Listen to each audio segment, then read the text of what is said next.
Coucou chère âme. Aujourd'hui j'avais envie d'aborder sommes-nous des victimes ou nous sommes-nous des créateurs de cette matière dans laquelle nous vivons, de ce monde. C'est une question que j'ai souvent et en privé et je trouve qu'elle est vraiment hyper intéressante et j'aimerais m'attarder dessus aujourd'hui.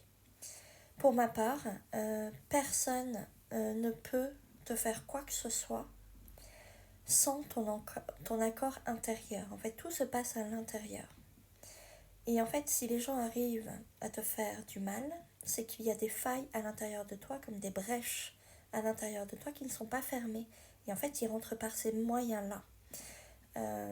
Donc pour moi, être victime de ce monde, non. C'est que inconsciemment, tu n'as pas conscience de ces brèches à l'intérieur de toi. Et donc tu te retrouves dans cette position de victime. Je pense que certaines personnes n'ont pas conscience en fait de leur statut de victime.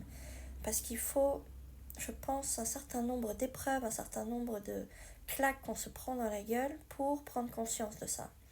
Et c'est que quand tu as appris un certain nombre de claques, un certain nombre de murs, un certain nombre de souffrances, que tu te dis, ok, est-ce qu'il est possible que ce soit dans ce monde autre chose et que ça fonctionne d'une autre manière et que j'ai peut-être pas tout compris à la matrice.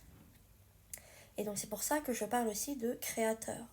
Parce qu'en fait, à partir du moment où tu te questionnes comme ça, tu commences à te dire, ok, est-ce qu'il y a la possibilité que ce soit moi qui ai créé toute cette matière? Et si je l'ai créée, ça veut dire que je suis créateur en fait. Et dans ce cas-là, je peux changer ça. Et donc sortir de ce statut de victime pour passer dans un statut de créateur. Et je sais que ce message peut beaucoup déranger. Et qu'il y a beaucoup de gens qui ne veulent pas l'entendre, qui ne veulent pas le voir et qui ne veulent pas regarder en face le problème. Et ils préfèrent en fait fermer les yeux et s'accrocher à la matérialité qu'ils ont autour d'eux, à la superficialité, à scroller pendant des heures, plutôt que d'aller voir ça à l'intérieur d'eux parce qu'en fait ils ont ultra peur. Ultra peur de se dire qu'ils se racontent peut-être des histoires sur certaines choses et que il est possible de faire autrement. Et ça, c'est vraiment, pour moi, une des premières prises de conscience à avoir et à se poser la question de est-ce que j'ai envie d'aller plus loin ou est-ce que je m'arrête déjà à cette prise de conscience-là. La deuxième chose, je pense qu'il faut beaucoup de courage en fait pour sortir de ce statut, pour passer de l'autre côté.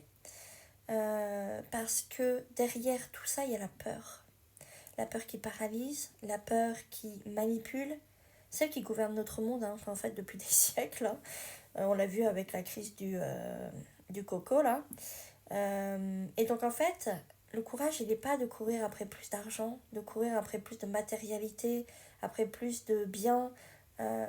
Pour moi, le courage, vraiment le vrai courage, c'est sortir de l'esclavage, de soi-même et de reprendre son pouvoir intérieur, son leadership intérieur pour enfin se dire, ok, en fait aujourd'hui je vais choisir comment je vais voir les choses, je vais commencer à me guérir, je vais continuer derrière à vraiment prendre le temps de comprendre ce qui s'est joué, parce qu'il y a toujours cette phase-là et elle est importante, euh, pour ensuite dire ok, maintenant j'ouvre les portes et je veux comprendre et reprendre mes responsabilités.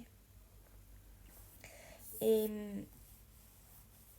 en fait, ce que tu réalises aussi, c'est que lorsque tu es en position de victime, c'est l'ego que tu flattes.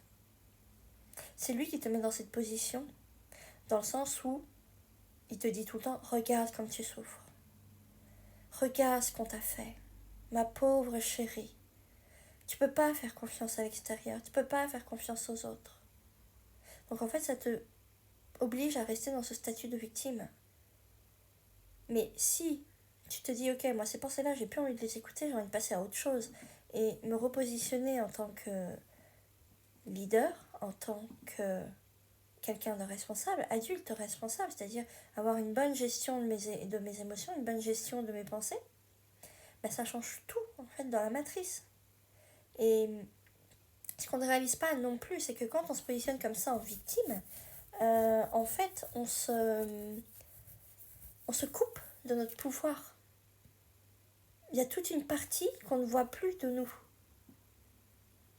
Et là, l'objectif avec cette vidéo, c'est que vous en preniez conscience et que vous vous disiez, ok, en fait, j'en ai marre. J'ai envie de sortir de ça, j'ai envie d'autre chose dans ma vie. J'ai envie de reprendre du leadership, j'ai envie de reprendre ma responsabilité pour que ma vie change enfin.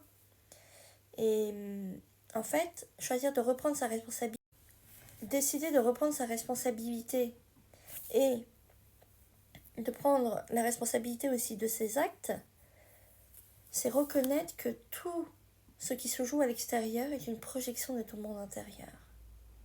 Et ça, c'est juste dingue, quoi. C'est génial, quoi. Et pour la plupart des personnes, dans ce monde, c'est vu comme une punition. Et je le vois régulièrement en séance. Tout le monde le voit ça comme une punition de sortir de ce statut de victime. Alors que c'est pas du tout ça.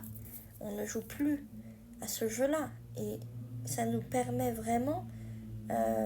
c'est comme une invitation en fait à guérir à l'intérieur ce qu'il y a et à mieux comprendre qui je suis, à apprendre à s'aimer versus la peur, à rentrer à la maison.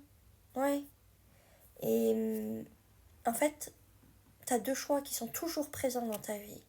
Est-ce que je choisis le côté de la victime et donc de la peur, ou est-ce que je choisis le côté responsabilité et de l'amour infini, divin? Et tu as toujours le choix, donc tu choisis entre les deux. Sache que si tu choisis la victime, ça veut dire que tu considères que l'extérieur est coupable de tout. Toutes les personnes qui t'entourent sont les coupables et toi tu es qu'un pauvre petit innocent. Tandis que si tu choisis la responsabilité, c'est comment se fait-il que dans telle situation, ça agit de telle manière? Qu'est-ce que je n'ai pas compris? Qu'est-ce que ça vient me dire à l'intérieur de moi? Ce que l'autre me renvoie.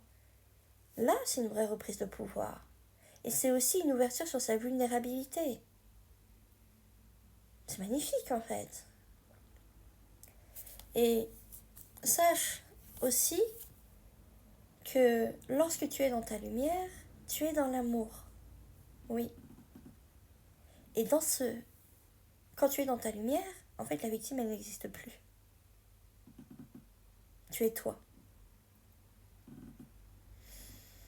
Il ne reste qu'un créateur libre, qui choisit la paix au lieu du conflit, la vérité au lieu de l'illusion.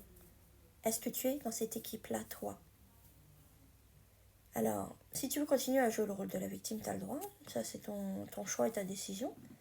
Mais si tu es prêt à réécrire un nouveau scénario, à vouloir avancer dans ta vie, et choisir l'amour comme moteur et non plus la peur, je serais très contente de pouvoir échanger avec toi sur ce sujet.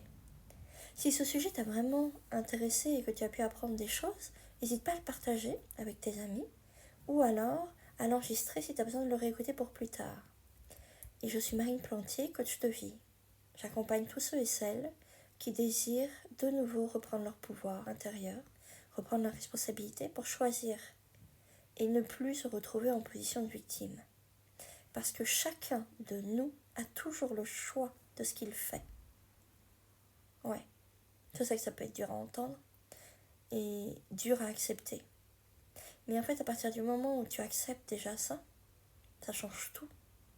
Ça change toute ta matrice déjà. Donc j'espère que cette vidéo t'a apporté des informations et des réponses à des questions que tu pouvais avoir. Et je te dis à très bientôt. Au revoir.